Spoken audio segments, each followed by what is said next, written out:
హెచ్-1బి వీసాదారులకు Trump ప్రభుత్వం భారీ ఉపశమనం కలిగించింది.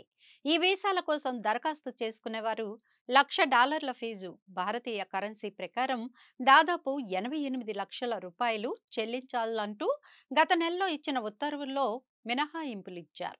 ఇప్పటికే హెచ్-1బి వీసా కలిగి ఉండి కొనసాగింపు కోరేవారు అమెరికాలో ఇతర వీసాలపై ఉంటూ ఈ ఏడాది సెప్టెంబర్ 21 నాటికి హెచ్-1బి కోసం దరఖాస్తు చేసుకునే వారికి ఈ ఫీజు నుంచి మినహాయిస్తూ నిర్ణయం తీసుకున్నారు.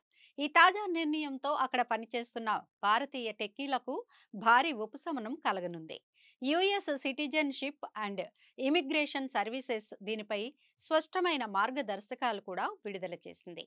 నెల రోజుల క్రితం ఈ వీసా ఫీజుపై నిర్ణయం వెలువడినప్పటి నుంచి అమెరికాలో పనిచేస్తున్న భారతీయ ఉద్యోగుల్లో తీవ్ర ఆందోళన నెలకొన్న సంగతి తెలిసిందే.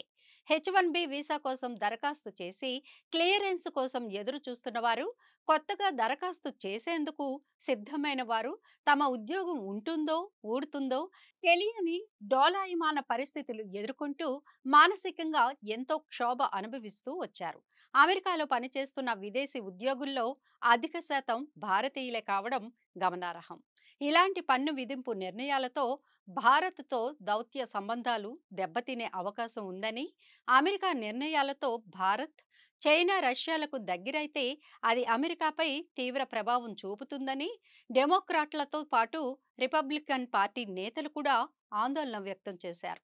ఇంటా బయట వెల్లువెత్తుతున్న విమర్శలతో ట్రంప్ అడ్మినిస్ట్రేషన్ వెనక్కి తగ్గక తప్పని పరిస్థితి వచ్చింది.